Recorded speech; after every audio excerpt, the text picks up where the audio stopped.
Good afternoon, everyone. We welcome you on behalf of Aurora University and the Career Development Cell CDC at Aurora University. We have with us today Mr. Meet B. Rudalal, who is a BTech in EC and a co-founder at Career First IAS Academy. The session will be on future of civil service post-COVID. Sir needs no introduction, but let me do the privilege by reading his introduction. He completed his BTech in Electronics and Communication Engineering from SVNIT, Surat in the year 2013. Placed as an Associate Systems Engineer in International Business Machines Corporation, IBM, in the year 2013.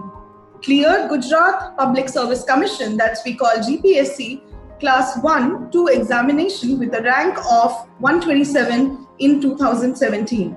Offered at the post of Taluka Development Officer in the Government of Gujarat.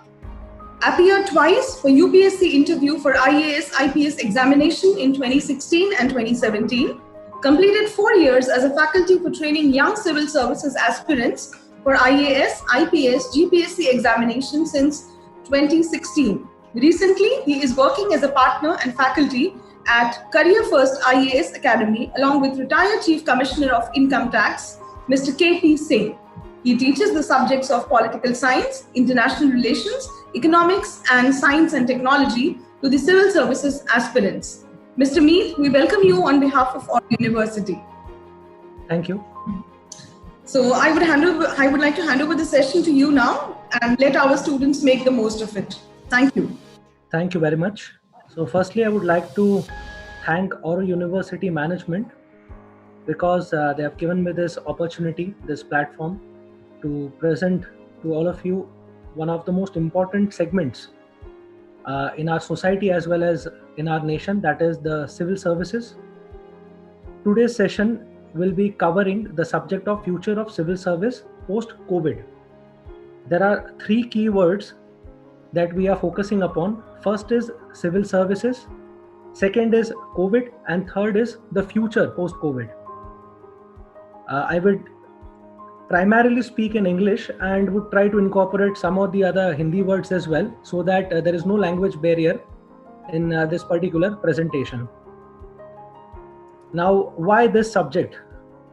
So first of all, during the COVID times, we have seen now and then that the collector, the district magistrate, the police commissioner, these are the people who have been on constant vigil, who have been issuing notifications and who have been implementing a lot of strategies to tackle COVID on the ground.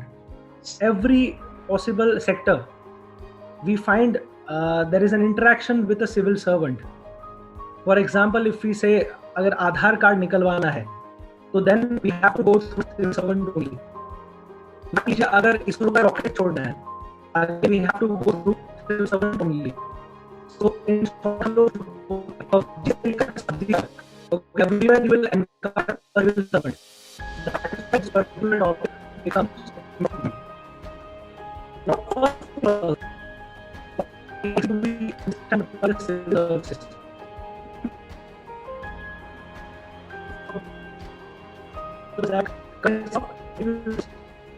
Our professional merit for the following jobs.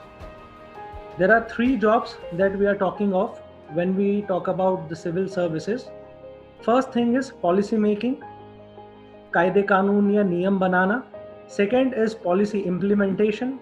Third is advice to the government.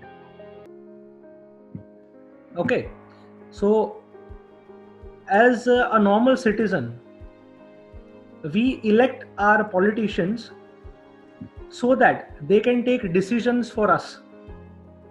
Okay, हर एक decision एक आम आदमी नहीं ले सकता. That is why we have to elect politicians. अब politicians जिस आधार पर काम करते हैं, the base on which the politicians work, that base is decided by the civil servants. जैसे मान लीजिए फाइनेंस सेक्टर हमारा वीक हो रहा है, तो फाइनेंस सेक्टर में ऐसे क्या रिफॉर्म्स लाने हैं, okay, that will kick boost the economy. वो पॉलिसी बनाने का काम जो करते हैं primarily, those are the civil servants. Same चीज अगर हम लोग बात करें पॉलिसी इंप्लीमेंटेशन, मान लीजिए आत्मनिर्भर भारत की हम बात करते हैं, 20 लाख करोड़ का जो स्टिम्युलस पैकेज सरकार द्वारा दिया जा रहा है, तो उसको ग्राउंड पर उतारेगा कौन? तो ग्राउंड पर उतारने की जिम्मेदारी again rests on the shoulders of civil servants.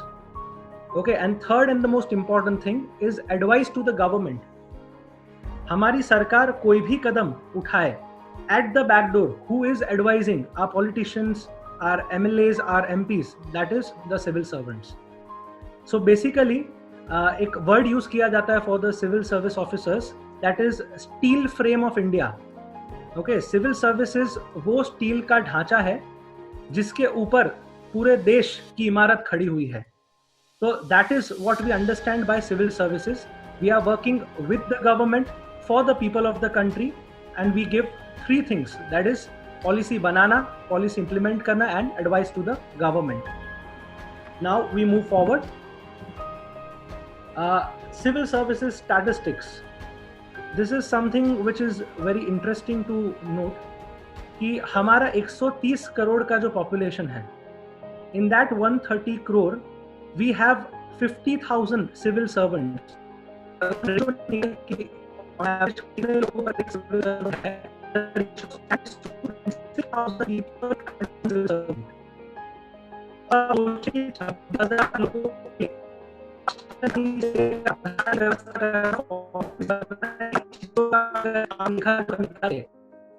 imagine the burden of 26,000 people.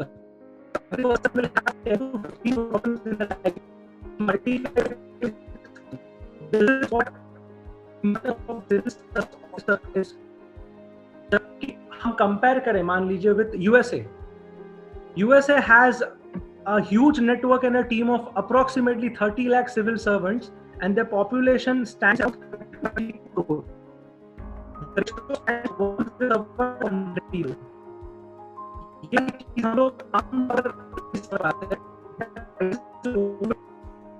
When our entire system has been exposed, our health infrastructure has been exposed, ऐसे सिचुएशन में जब हम एक साइड पे देख रहे हैं कि भाई यूएस के अंदर तेजी से केसेस बढ़ रहे हैं, जैसे US is on the top when it comes to कोविड-19 cases, and India has been slowly rising. Just आज ही का न्यूज है, Indians have come on number 3 when it comes to the कोविड-19 केसेस. तो यूएस के पास इतना बड़ा सिविल सर्विसेज का इंफ्रास्ट्रक्चर होने के बावजूद it is becoming so difficult to tackle such a problem. Then just imagine the plight of India. So as we say कि कोविड और कोविड के बाद वाला जो भी समय रहेगा, it will be extremely important for civil servants. The government needs more and more civil services officers ताकि वो ज़्यादा से ज़्यादा काम disperse कर सके. Okay, तो this is the civil services statistics. आगे हम लोग बात करते हैं why civil services, like what is the requirement for civil services.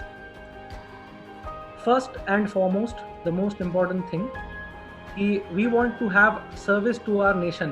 हमारे अंदर कहीं ना कहीं एक नेशनलिज्म, एक पेट्रियोटिज्म की भावना घर की हुई है. We want कि हम कुछ ना कुछ छोटा ही सही एक कंट्रीब्यूशन कर ले देश के प्रति. That contribution can be done through civil services.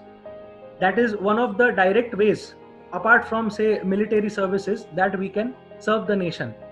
If you want to go for civil services, then this should be the primary aim. Second thing, authority to implement your vision. हम लोग हर सुबह अखबार जब उठाते हैं, हम लोग जब भी पढ़ते हैं, हम लोग सोचते हैं, डिबेट करते हैं, डिस्कस करते हैं, यार नहीं, सरकार को ऐसे नहीं, ऐसे करना चाहिए था, सरकार को ये चीज ऐसे करनी चाहिए. कहने का मतलब every one of us have opinions, but उन ओपिनियन का हम करें क्या? जैसे a normal person will have opinion and he will keep that opinion, nothing will come, मतलब फ्रैक्टिफिकेशन कुछ नहीं होगा उसका. But if you are in civil services, if you have an opinion, you have that authority, that power to implement that opinion on the ground. इसके अलावा अगर हम कोई बात करें स्टेटस इन द सोसाइटी, लोग कितना भी बोल दे कि भाई सिविल सर्विसेज का main aim service to the nation वगैरह होना चाहिए, but at the end of the day status in the society is one of the things जो सबसे service because very few of them status in the society becomes important. Is job security. This is one of the most important parameters in the post-COVID times. Covid के अंदर हम लोग दिन ब दिन ये न्यूज़ देख रहे हैं कि इंडस्ट्रियल सेक्टर ले लीजिए, सर्विसेज सेक्टर ले लीजिए, in each and every sector there is a substantial job loss. बहुत सारी जगह पर पिंक स्लिप पकड़ाई जा रही है. पिंक स्लिप माने रेजिग्नेशन दे रहे हैं, फायर कर रहे हैं लोगों को, या people have to work with a wage which is less than what they used to be paid before COVID. Okay, तो जॉब सिक्योरिटी की हम बात करें तो सिविल सर्विसेज के अंदर एक बार अगर आप जॉब में आ गए तो nobody can remove you except the president.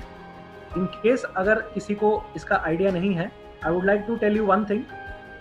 एक सिविल सर्विस ऑफिसर की, IAS हो गया, IPS हो गया, कोई भी हो गया, he or she is appointed by the president of the India.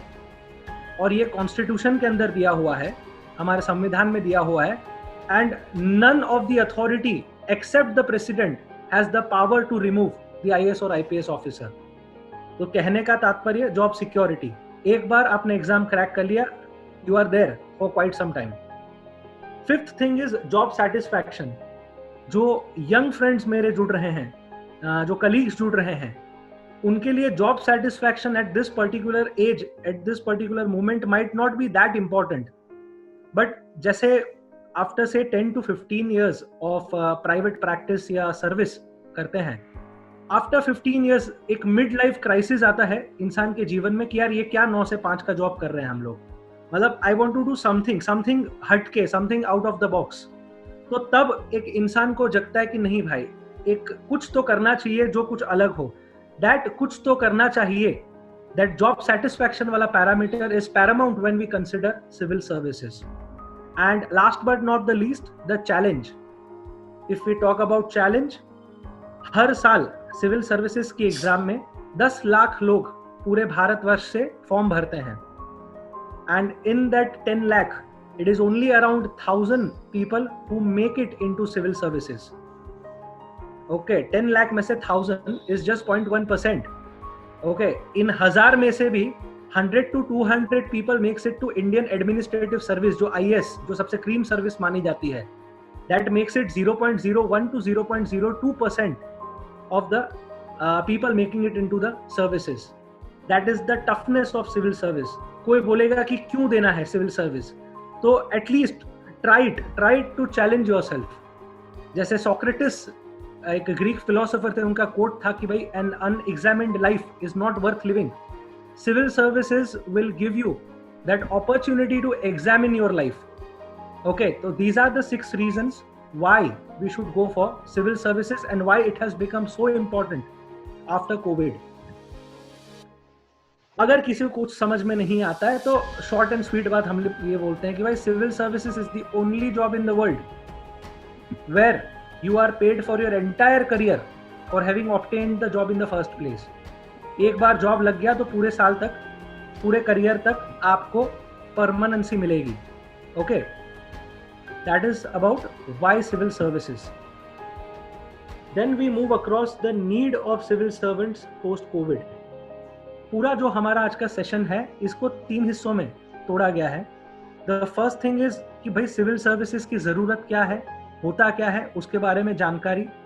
If you have developed some interest, we go to the next section की UPSC करके जो संस्था है जो सिविल सर्विसेज की एग्जामिनेशन कंडक्ट करती है, तो वो कैसे आप लोग, ये जो सिविल सर्विसेज की बात हम करते हैं, कैसे आप लोग उसको अप्रोच कर सकते हो, how you can get into the position of authority. Third part will be about the state services.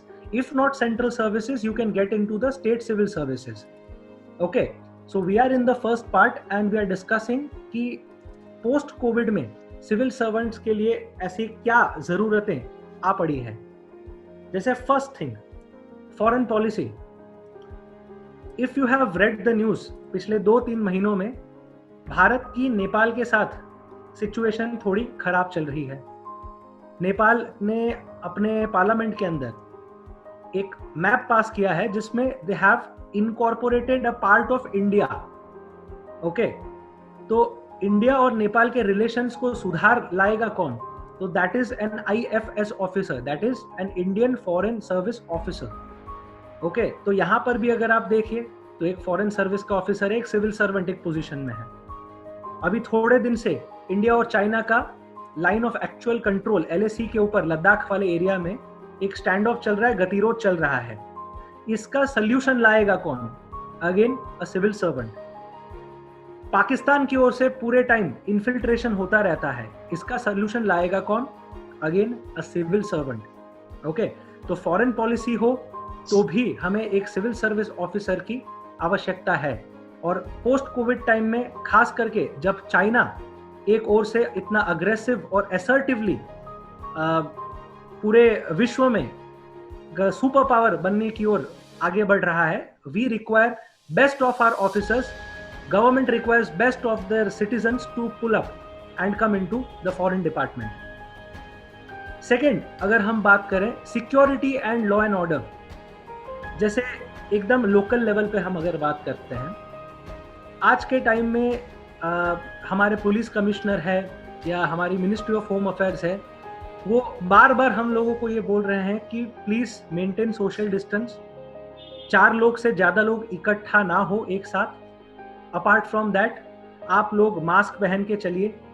Okay, Covid के पहले एक एक्ट पास किया गया था पार्लियामेंट के द्वारा, कानून पास किया गया था, that is citizenship amendment act. Okay, उस वक्त भी काफी सारा हल्ला हो रहा था। जैसे अगर आप कोविड के पहले का समय देखें तो 2 चीजें काफी न्यूज में आ रही थी, एक कि चाइना से कोविड का स्प्रेड बढ़ रहा है और दूसरा सिटीजनशिप अमेंडमेंट का जो एक्ट है।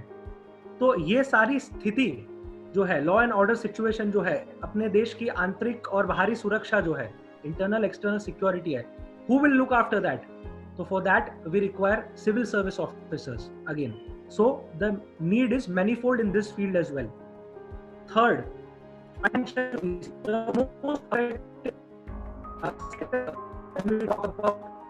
services. ऐसा है कि आज नहीं एक ऐसी स्थिति का सामना कर रहा है कि इंडस्ट्री, होटल के बिजनेस में है, आप रेस्टोरेंट चला रहे हैं, मान लीजिए आप एजुकेशनल सेक्टर में हैं, मान लीजिए आप टेक्सटाइल, डायमंड वगैरह के सेक्टर में हैं, at every stage, at every situation is सबसे बड़ा हानि हुआ है apart from health care is our economy, is our financial policy. तो कैसे इस फाइनेंस की पॉलिसी को हम लोग और बेहतर बनाएं ताकि लोगों तक लिक्विडिटी पहुंचे, ताकि मार्केट के अंदर पैसा सर्कुलेट करे and people can start earning their revenue. Who will decide? तो again the onus lies upon the civil servants. No doubt politicians policy बनाते हैं या they are the face, but at the back end अगर हम बात करें तो financial policy का कार्यक्रम भी सिविल सर्विसेज ऑफिसर्स के पास रहेगा। जैसे 2016 की हम लोग बात करें, डीमोनेटाइजेशन हुआ था, ओके, नोटबंदी की गई थी।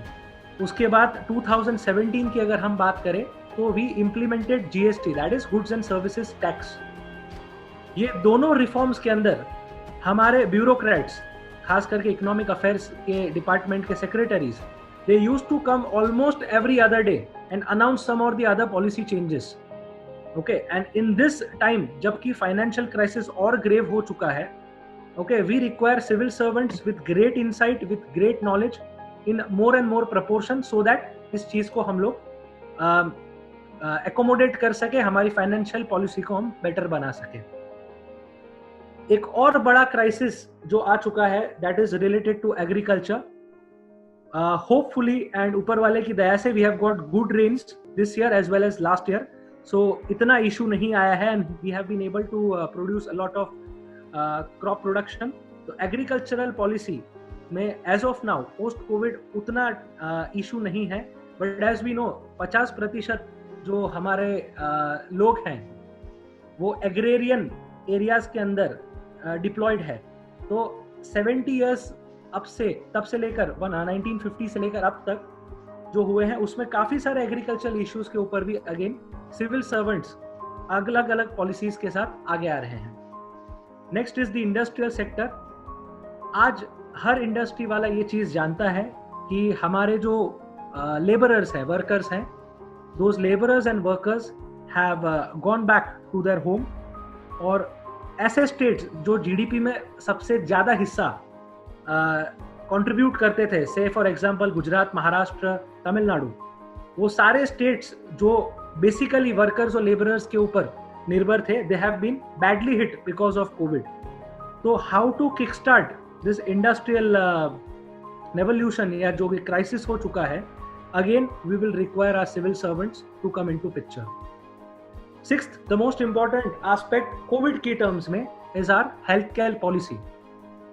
आज भी अगर हम बात करें तो कोविड की वैक्सीन नहीं बन पाई है. देयर हैव बीन न्यूज कि जो हमारी संस्था है Indian council of medical research, उन्होंने भारत बायोटेक कंपनी के साथ मिलकर एक कोवैक्सीन करके वैक्सीन का ट्रायल चालू किया हुआ है. Okay, they have given a date कि 15 अगस्त तक ये चीज हो जाएगी. ओके, बट जस्ट आज का ही न्यूज है कि ministry of science and technology ने ये बात को खारिज किया है. They have said that it will take 6 to 8 months at least for a new vaccine to come in. तो जब तक वैक्सीन नहीं आ जाती, ये पूरे कोविड क्राइसिस को मैनेज कैसे किया जाएगा? Okay, because our government hospitals are full, private hospitals भी ऑलमोस्ट फुल हो चुकी हैं. We are searching for more and more avenues private players के पास से कि जहां पर हम लोग अस्पताल या फैसिलिटीज प्रोवाइड कर सके. तो ये सारी मैनेजमेंट करने की जिम्मेदारी at the end of the day lies in the hand of a civil servant. Okay. Apart from that, if we talk about educational policy, इसमें भी जैसे आज ही का अभी का एग्जांपल हम लोग ले लें, we have been trying to do webinars.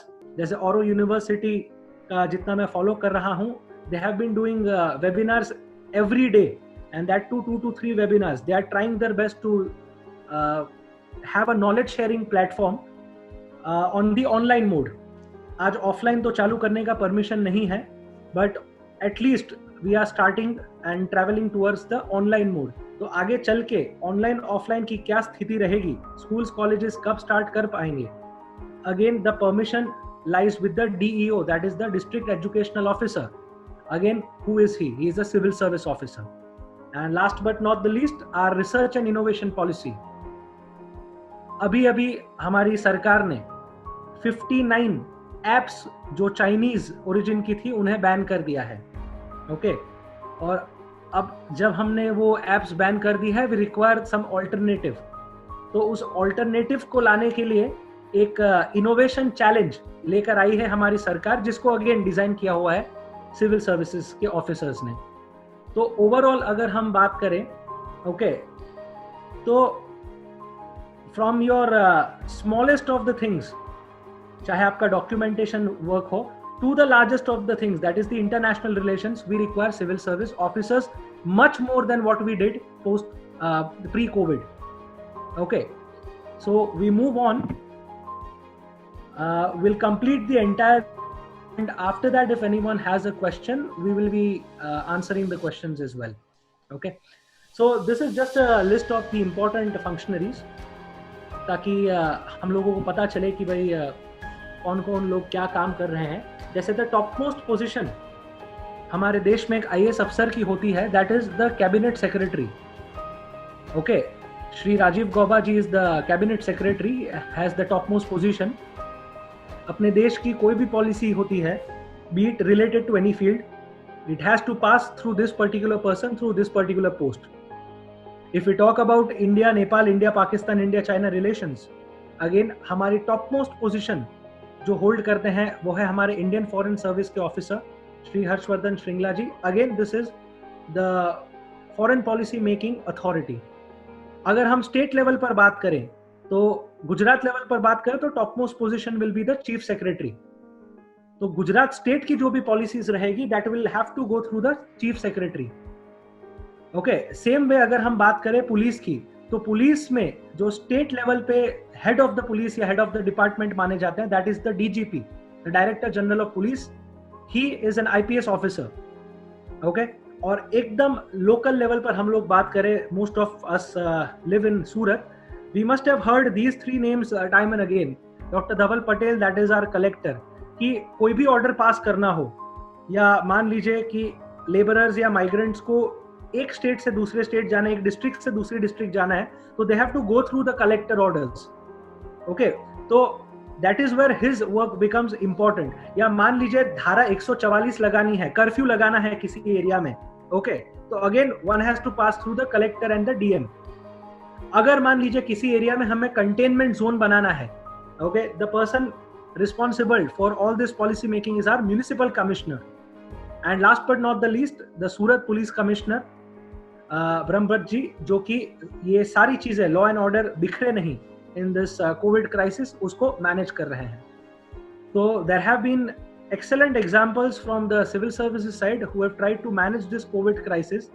The best example हम लोग यही बोल सकते हैं कि भाई यूएस जैसे बड़े देश या फॉर दैट मैटर इटली और स्पेन जैसे डेवलप्ड कंट्रीज के अंदर इतना क्राइसिस ज्यादा होने के बावजूद इंडिया का क्राइसिस अभी भी मैनेजेबल स्टेज में है. इवन दो हम लोग बोलते हैं कि भाई 20,000 केसेस पर डे आ रहे हैं अपने देश के अंदर, but still if you see कि ओवरऑल 130 करोड़ के हिसाब से अगर हम रेशियो निकालें तो we might not be even in the top 50 of the countries.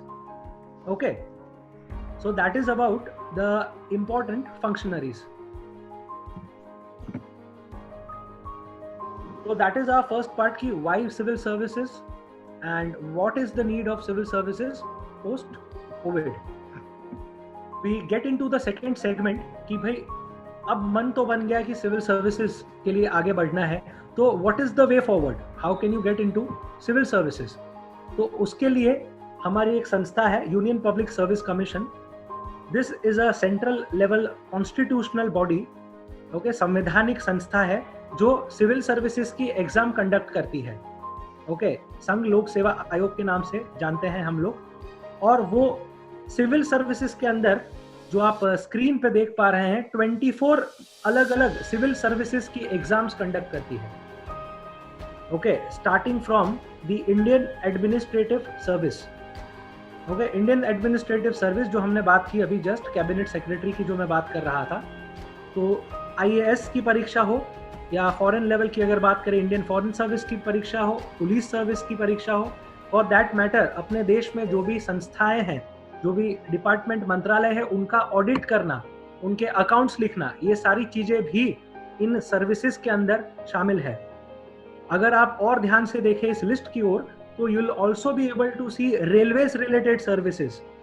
अपने देश के अंदर कुल 13 लाख एम्प्लॉयज हैं जो रेलवेज के साथ जुड़े हुए हैं.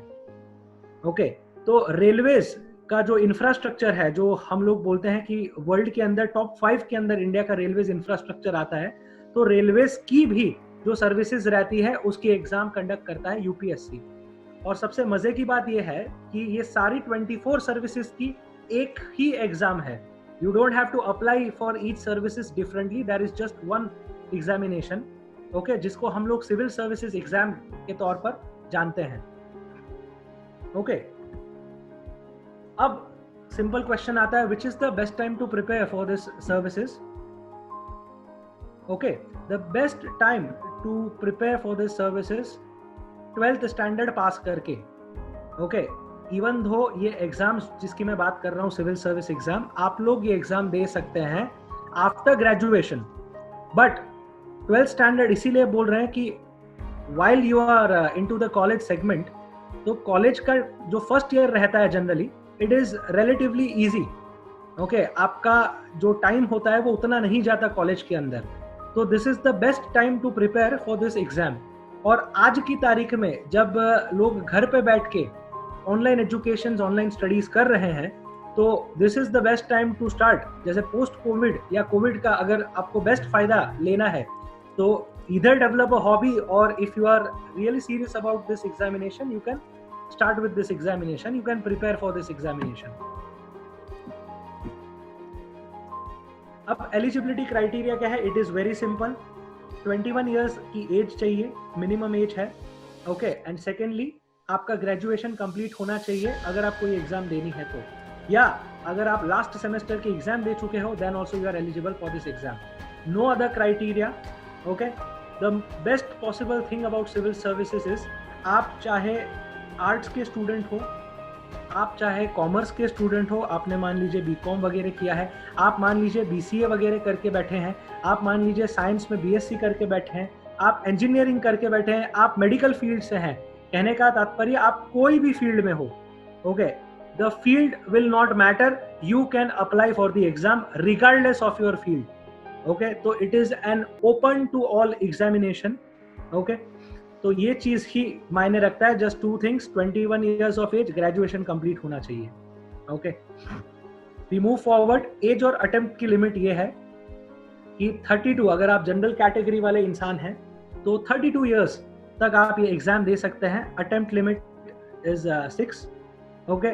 If you are from the weaker section या शेड्यूल्ड कास्ट, शेड्यूल्ड ट्राइब, तो ये चीजें थोड़ी चेंज हो जाती है, बिकॉज द गवर्नमेंट थिंक्स कि we should give these category people a level playing field, ताकि वो लोग भी उनकी जो उनके साथ जो इश्यूज रहे हैं वो इश्यूज से ऊपर उठ के अगर उनके पास पोटेंशियल और टैलेंट है तो they can move forward, okay.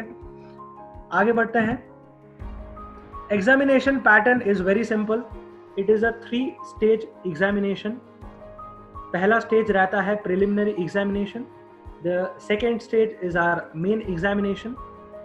Third stage is the interview or the personality test. संक्षिप्त में अगर हम बात करें, preliminary exam is a MCQ based multiple choice question रहते हैं. Main exam is a descriptive exam. Descriptive यानी आपको बड़े answers लिखने पड़ेंगे डिटेल के अंदर. And last is your interview or personality test. You have to go to Delhi where the panel will interview you. Okay, वो जो यूपीएससी संस्था की हम बात कर रहे हैं उसी के चेयरपर्सन या उसी के बोर्ड मेंबर्स आपका इंटरव्यू लेंगे. तो 3-stage एग्जामिनेशन है, 1 साल चलती है ये एग्जामिनेशन. आगे बढ़ते हैं. प्रिलिमिनरी एग्जामिनेशन की अगर हम बात करें, there are 2 papers, okay. I will be sharing this slide, तो बाद में आप लोग ये स्लाइड को ले भी सकते हैं. इन केस अगर किसी को और इन्फॉर्मेशन है तो आई will be sharing the number eight the and also, तो आप उसके ऊपर भी जाकर कॉल कर सकते हैं, okay. There are 2 papers preliminary examination के अंदर. General studies paper 1, general studies paper 2. Simple है, अंदर जो भी सब्जेक्ट्स लिखे हुए हैं आप समझ लीजिए कि सारे सब्जेक्ट्स आ जाते हैं. इतिहास हो गया, ओके, भूगोल हो गया, हो गया,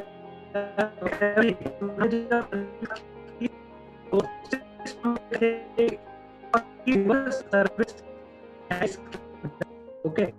और बहुत सर्विस है, अलग फील्ड कैटेगरीज को सर्विस, ओके. इसी कारण सारे पढ़ने पड़ेंगे. ऐसा नहीं डिटेल बनना है, बट आप अगर न्यूज़पेपर से क्या है तो दैट इज पर्टिकुलर पेपर. अगर हम जनरल स्टडीज के पेपर 2 की बात करें, ओके, तो इन दिस पेपर हमारे पास मैथ्स और कॉम्प्रिहेंशन का पार्ट रहता है, ओके. सिंपल मैथमेटिक्स की हम बात करते हैं तो आप शॉर्ट में दैट इज जनरल स्टडीज या जनरल नॉलेज का पेपर समझ लीजिए. सेकंड वाला paper is related to mathematics. Mathematics भी स्टैंडर्ड तरह mathematics as well as that. in and you have to come back. That's not preliminary examination. If you clear this particular examination, so we move on to the second stage, that is the main examination. Main examination जैसा हमने अभी बात की, it is a descriptive examination. Okay, total 9 papers रहते हैं. 1 week के अंदर exam होता है. ऑब्वियसली प्रीलिम्स खत्म होती है, उसका रिजल्ट आता है 1-2 महीने के अंदर. आफ्टर दैट मेंस एग्जाम होगी 1-2 महीने के अंदर, ओके. अगर हम देखें शॉर्ट में तो 2 लैंग्वेजेस हमको आनी चाहिए, ओके. और बीइंग अ गुजराती, अगर आप गुजराती हैं तो we are conversant with 3 language, English, Hindi, Gujarati. If you are a non Gujarati, may be some other state, तो again you are trilingual at the least. आप एटलीस्ट आप 2 लैंग्वेजेस तो जानते ही होंगे, that is English and Hindi. If not, okay, you are supposed to be conversant with 2 languages. One is any regional language that you are good at and another is English, okay. But mind you, ये सारे paper की एक खासियत है, जरूरी नहीं कि ये पेपर आपको इंग्लिश में लिखना है. ये पेपर आप अपनी मातृभाषा में लिख सकते हैं. You can write it in Marathi, Sindhi, Gujarati, any of the languages that you prefer. तो इस एग्जाम का सबसे बेस्ट पार्ट इज कि आप कोई भी फील्ड के हो, you can apply for it. And second, आपका लैंग्वेज का कोई इशू नहीं, you can apply for it regardless of any of your languages. Okay, papers में अगेन जीएस पेपर 1, 2, 3, 4 जो हम बात कर रहे थे, द सेम सब्जेक्ट्स जो मैंने आगे प्रीलिम्स के अंदर लिखे थे, history, geography, polity etcetera. Okay, and last में आप अगर ध्यान से देखें तो you will be able to see 2 papers, that is optional subject paper 1, optional subject paper 2. ऐसा है कि मेन एग्जाम के अंदर एक सब्जेक्ट आप खुद चूज कर सकते हैं, आपको चुनाव का मौका देती है यूपीएससी. वो सब्जेक्ट कोई भी हो सकता है. उस सब्जेक्ट पे अगर हम बात करें तो वो सब्जेक्ट है इन लिस्ट के अंदर से. ओके, इनमें से आप कोई भी सब्जेक्ट चूज कर सकते हैं और उसके आपको 2 पेपर्स देने पड़ेंगे. ओके, और आप अगर ध्यान से सब्जेक्ट्स को देखें तो मान लीजिए अगर आप आर्ट्स के फील्ड से जुड़े हुए हो तो आप हिस्ट्री, ज्योग्राफी वगैरह सब्जेक्ट ले सकते हो जो आपका एरिया ऑफ एक्सपर्टीज है. आप मान लीजिए इंजीनियरिंग बैकग्राउंड से जुड़े हो तो इंजीनियरिंग के भी आप विषय देख पाओगे. मान लीजिए आप मेडिसिन या प्लांट एनिमल साइंस के बैकग्राउंड के इंसान हो तो आप बॉटनी वगैरह ले सकते हैं. अगर आप खेती बाड़ी का काम करते हैं तो again you can take agriculture. कहने का तात्पर्य यह है, मान लीजिए आप इंजीनियर है और आपको इंजीनियरिंग का सब्जेक्ट नहीं भी लेना है तो भी आप कोई भी सब्जेक्ट ले सकते हो. ऐसा नहीं कि आपने जिसमें ग्रेजुएशन किया है वही सब्जेक्ट लेना है. ओके, तो this is one of the benefits. So again coming back to our main examination, it consists of 9 papers. पहले 2 जो मैं पेपर बता रहा हूँ they are qualifying paper, उनको सिर्फ पास करना है, उनका रैंकिंग के साथ कोई लेना देना नहीं है. बाकी के 7 पेपर्स के अंदर आपका रैंकिंग डिसाइड किया जाएगा. ओके, अगेन कौन सा ऑप्शनल सब्जेक्ट लेंगे, वो वाला ऑप्शनल सब्जेक्ट लीजिए आप जो आप अच्छे हो या which you are good at, which you can read. Okay, and this is the list of the optional subject. I'll be sharing it. और अगर आपको इसके बारे में और जानकारी भी चाहिए तो we have a website upsc.gov.in. तो वहाँ पर भी आप इसके बारे में जानकारी प्राप्त कर सकते हैं. I'll be sharing the PPT as well. Okay. Last में अगर आप मान लीजिए मेंस का एग्जाम क्लियर करते हैं, the last stage is interview. Okay, you have to go to Delhi. वहाँ पर आपका 25-30 मिनट का इंटरव्यू रहता है. And once you are done with the interview, आपका जब भी फाइनल रिजल्ट आएगा तो you will be selected for the civil services. So that is the entire process of UPSC. 3-stage process है. Preliminary exam, main exam और interview exam. Preliminary exam रहती है objective type, main exam रहती है subjective descriptive type और finally interview के लिए you have to go to Delhi. अगर इसमें आप पास नहीं भी होते हैं तो it doesn't matter. I would suggest कि आप इसको एक चैलेंज के तौर पर भी ले. ओके, या एक बार लाइफ में इसको प्रिपेयर करने का भी एक अपना ही जर्नी रहता है. You learn a lot of things. आपका जो दिमाग है वो काफी खुल जाता है ये चीज करने से. Okay, and what is the plan of study, मतलब क्या क्या चीजें स्टडी करनी पड़ेगी. Okay, this is a detailed list of what you are supposed to study. अगर इसको मैं शॉर्ट में आपको बताऊं तो 3 बेसिक चीजें आपको स्टडी करनी है. 1 इज जनरल नॉलेज, आपका अच्छा होना चाहिए. 2nd इज आपका मैथ्स के ऊपर ग्रिप होनी चाहिए. 3rd इज आपकी लैंग्वेज के ऊपर ग्रिप होनी चाहिए. तो if you are good at these 3 things, और गुड का मतलब ऐसा नहीं कि पंडित हैं हम लोग. Okay, if you are good at this things and if you are able to present your self in a good way, in a better way, तो you can apply for this exam. Okay, you can give as many as 6 attempts और hopefully ऐसा difficult भी नहीं है. भले मैं बोलता हूँ चैलेंज है, but if you are so disciplined and so determined तो आप इसके लिए अगर प्रिपेयर करते हो तो if you get through, the perks, the benefits again are very high. तो वही बोला जाता है कि भाई अगर कोई चीज़ बहुत टफ है तो it will take time, but if you are able to clear that tough thing, that is why the entire service is prestigious.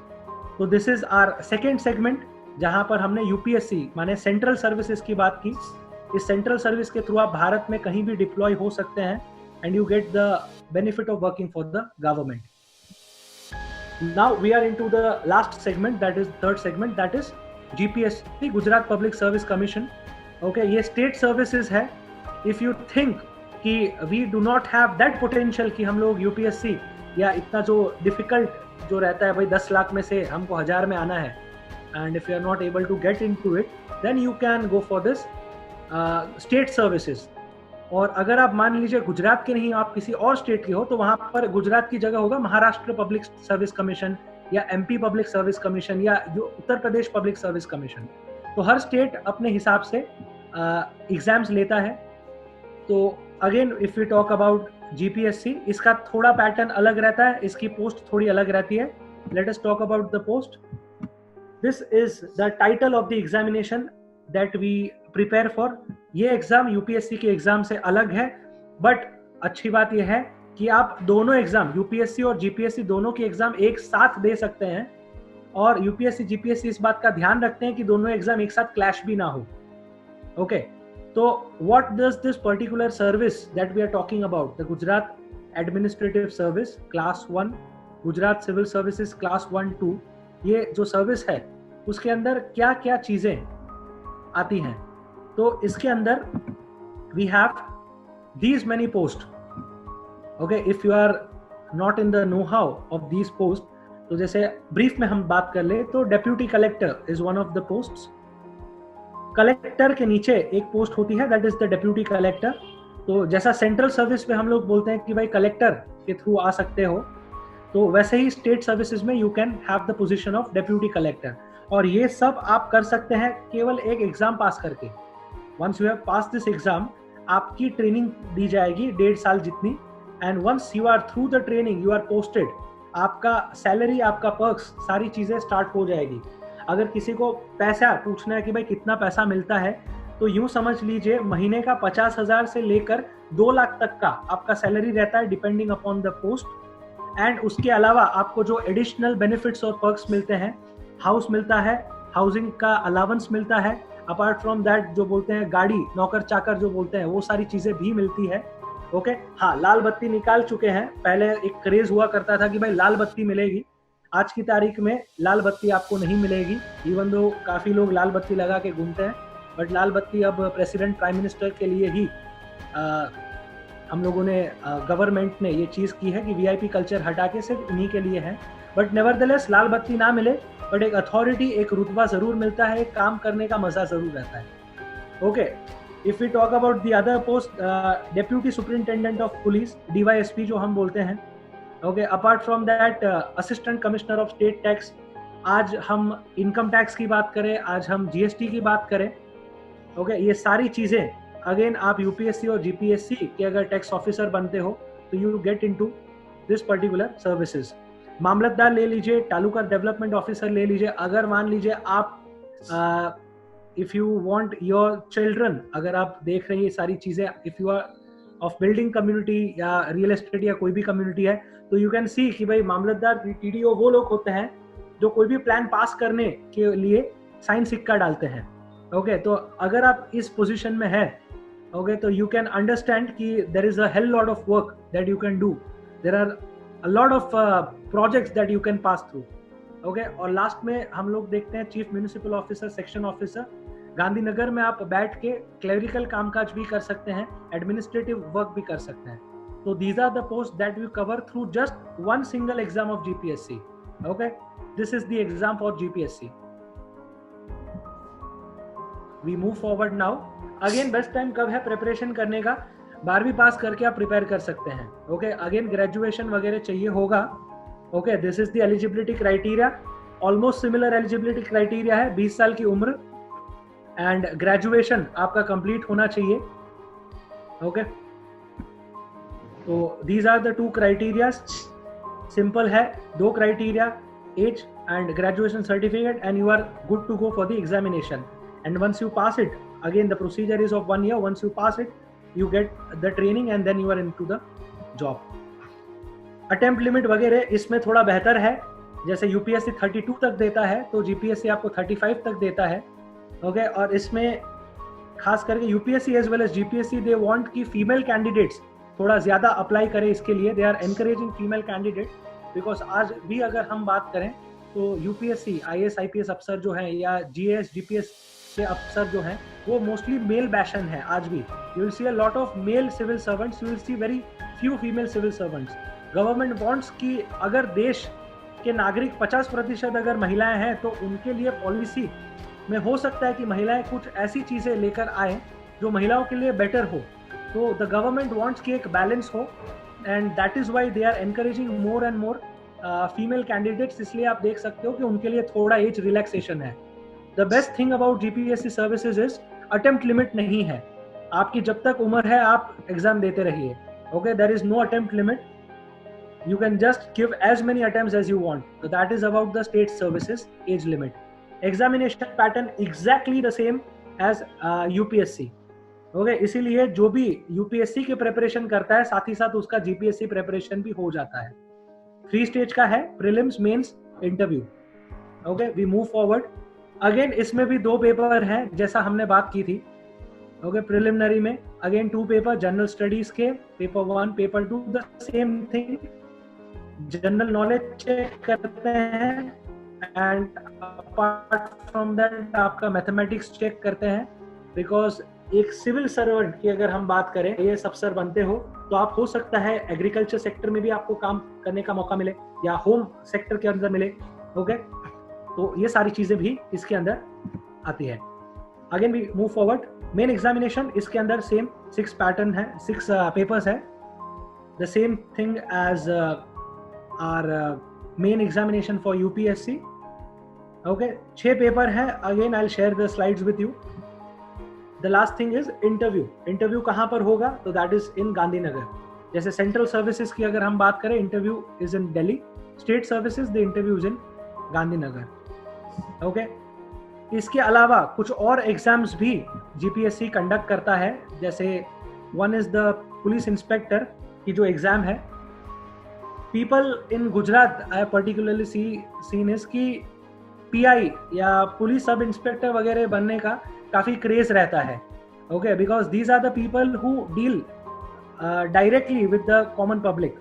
Okay, and apart from that इनका स्टेटस काफी हाई माना जाता है नॉर्मल पब्लिक, तो इसका भी exams रहता है। अगेन सिमिलर एज क्राइटेरियाज रहेंगे एंड सिमिलर पैटर्न्स रहेंगे। ओके, आगे बढ़ते हैं हम लोग।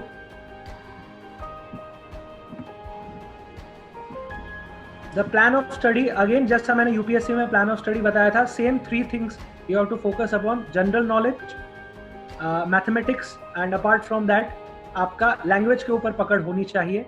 लैंग्वेज की अगेन मैं चीज क्लियर कर दूं, यूपीएससी का एग्जाम आप 22 में से कोई भी लैंग्वेज या इंग्लिश के अंदर दे सकते थे।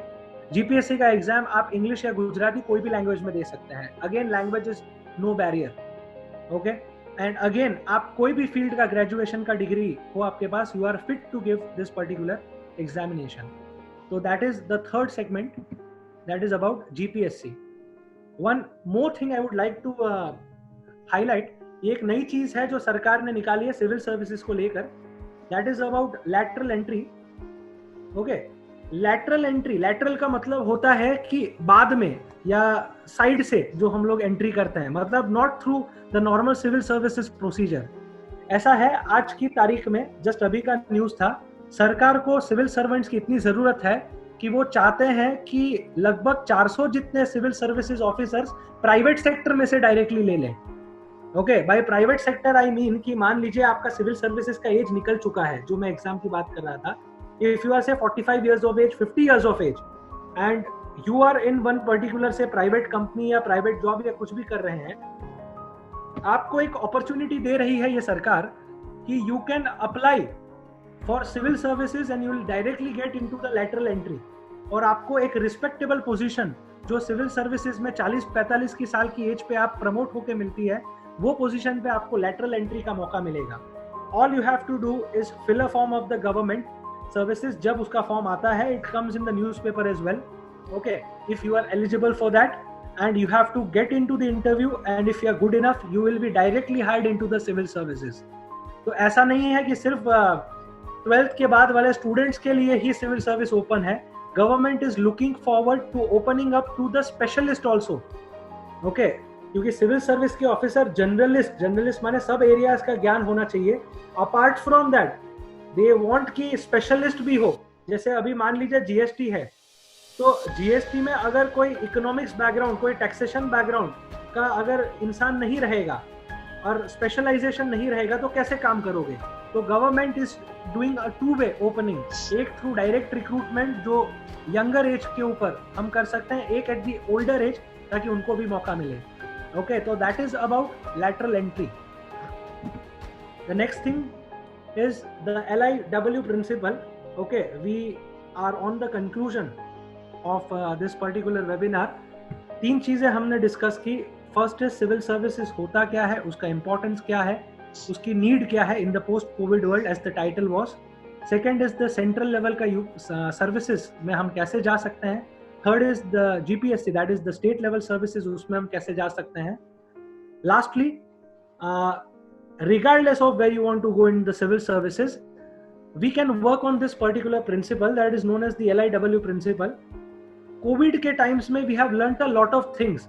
जैसे ही कोविड क्राइसिस में लॉकडाउन हुआ था तो कुछ लोगों ने कुकिंग चालू कर दिया था. ओके, मतलब जिन्होंने आज तक किचन का रास्ता नहीं देखा है, they started with cooking as a hobby.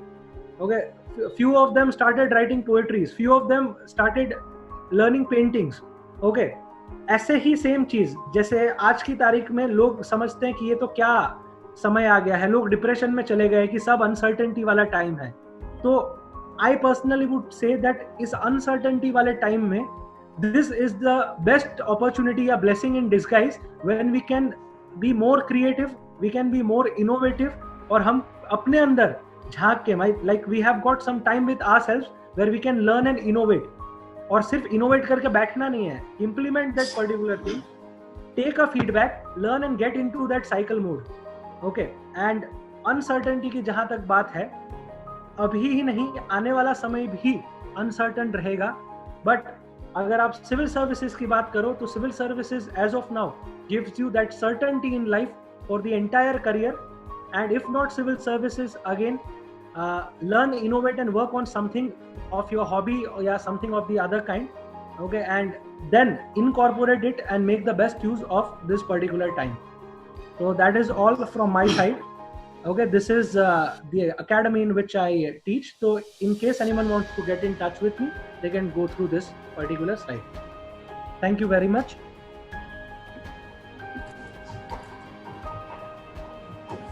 I would give the mic to the Oro University, sir. Mr. Meet, it was such a wonderful and highly informative presentation that you presented in such a nice manner that everything was understood very clearly. Thank you, sir. All the participants, if you have any questions, any doubts, you can kindly raise in the question and answer section so that we can get it answered from the expert.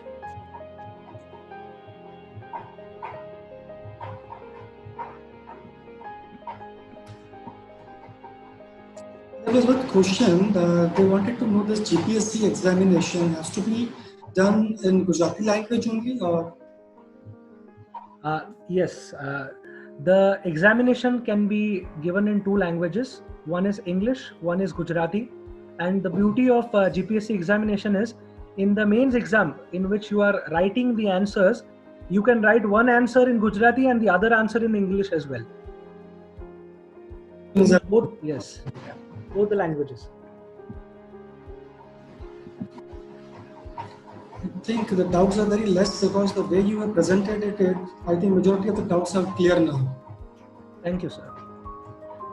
So here we come to the end of this session. So today's webinar was a wonderful webinar, and it has thrown light on the importance of civil services, that is Union Public Service Commission and the Gujarat Public Service Commission. I'm sure the importance of civil services, as rightly said by Mr. Meet, will certainly inspire our students to consider it as their career. But again, as rightly said, it is that not that easy also. It requires a lot of learning, coaching, understanding about the subject, so that you become lucky enough to be into the 1% section. So today's session we touched upon what exactly civil services are, and how do we get into it, what are the different stages, and what is the right time to get into it. And it plays a very important role in the nation building. And I'm sure we all are very eager to play a very important role in the nation building. So Yeah, I think we got one question. The question comes here. Sir, how can I choose optional subject for UPSC exam? Mr. Meet, please. Um, there are several ways. Hello? Yeah. Am I audible? Are you audible, sir? Yes. Yes.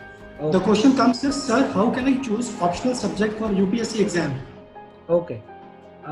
There are several ways to choose an optional subject. The first and the foremost way is in which field have you done your graduation? If you are comfortable with that field, say for example, if you are you have done BCom and if you are comfortable in that field, if you can read your subject 24/7, that you should go for that particular subject. Secondly, if you're not comfortable with your background, you might have interest other than your graduation background. Say for example, even if you are say an engineer, you have an interest, a keen interest in philosophy, then you can go for that philosophy subject as well. So it completely depends on the subject in which you have a good grip, in which you have passion, and most importantly, which you can take for 24/7, regardless of which is your graduation background. So that should be the right way to choose the optional subject. Thank you. The next question comes says, what should be the proper approach to prepare? Okay. First of all, if you are fulfilling the eligibility criteria, or if you have just cleared the 12th standard, or if you are in the college years, first and foremost thing is to get into the website of UPSC or GPSC, download the notification and read the syllabus and understand what is required in this particular examination. Once you are thorough with the pattern of this examination, with the syllabus of this examination, you should choose the optional subject that you want to go forward for. Once you are okay with the optional subject, with the pattern, you must think about the books, the subjects that you should refer for different subjects. Once you have accumulated all the subjects, notebooks or textbooks, and apart from that, today we have a lot of online books available, online series available, online coaching institutions available as well.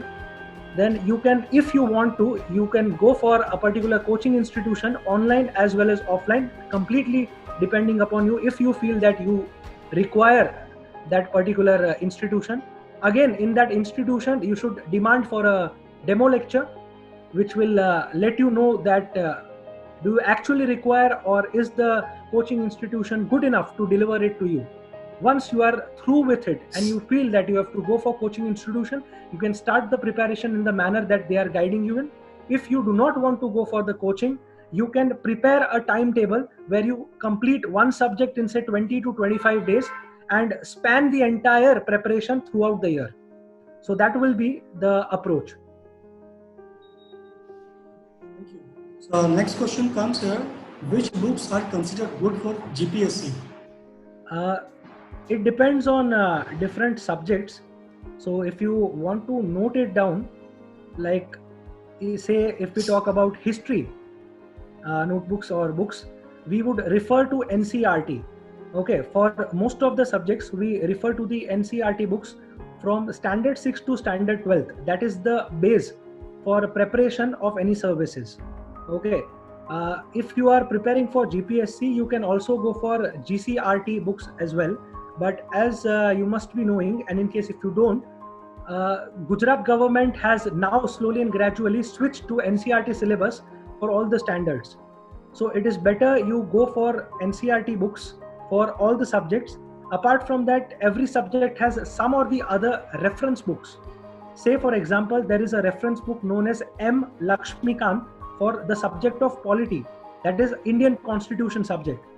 Okay, so we have a lot of such books and such varieties for GPSC, but if you want to start with it, you can at least start with NCERT books. Thank you.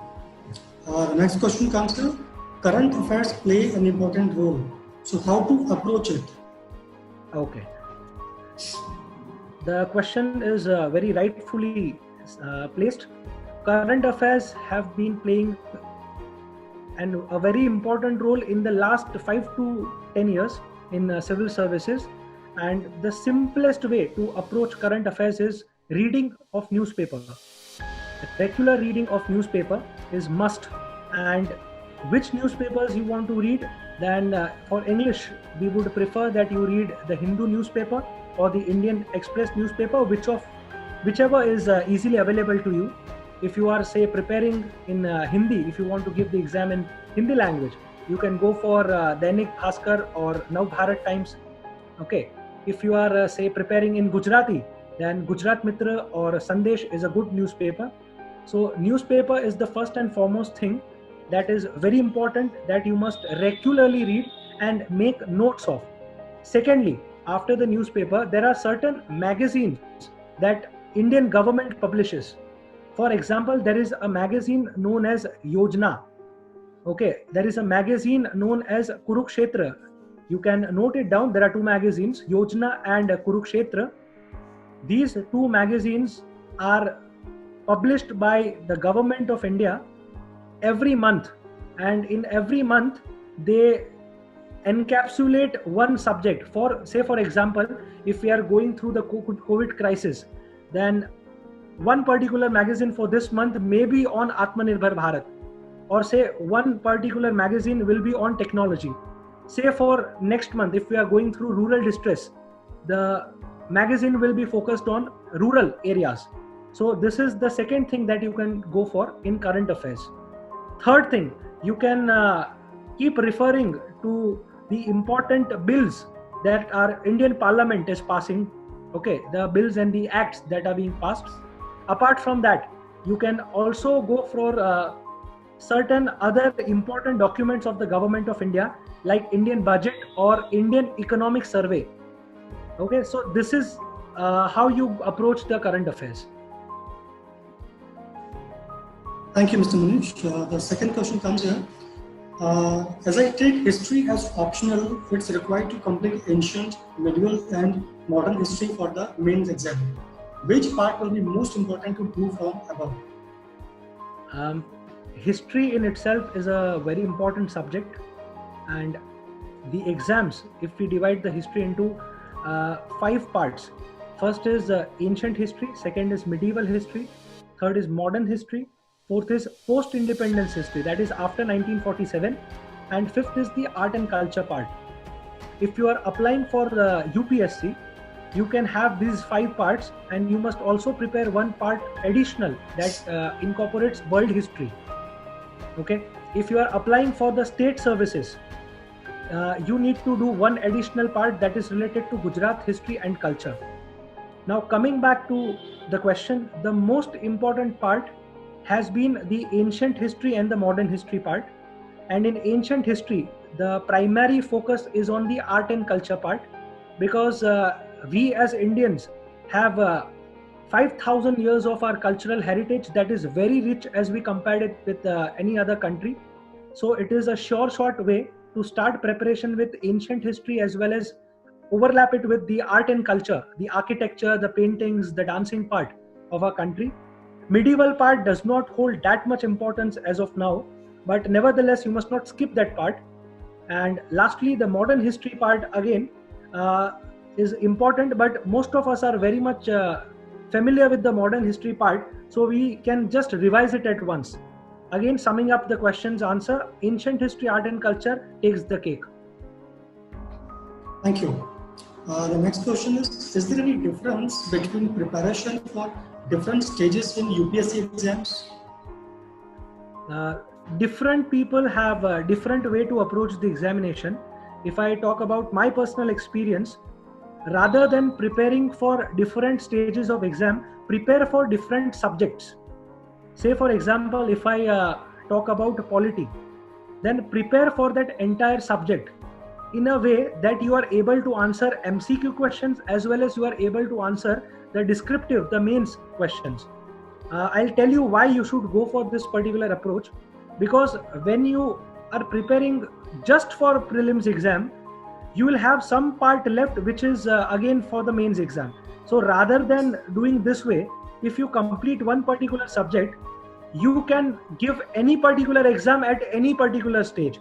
So it is better we take one subject, do everything related to that subject at all the stages of exam, and then go for the next subject.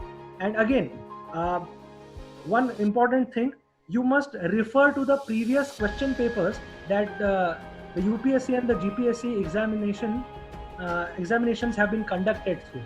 So that will give you an edge in preparing for that subject. That will at least tell you that you are going in the right direction. Thank you, Mr. Meet. Thank you very much. Here we come to the end of the Q&A session. I think we have answered all the questions. And it was indeed a very informative session, Mr. Meet. And thank Aurora University, which is thank you for sparing time and being with us and sharing your knowledge with our students so that they can also prepare for this civil services. And again, I would take this opportunity to thank you from the Career Development Cell of Aurora University for sparing your time and knowledge with us. Thank you very much. All the participants are asking for the presentation. Okay, I can mail it. I can mail the Sure. So once I get the mail, we'll be sharing with all the participants. Yeah.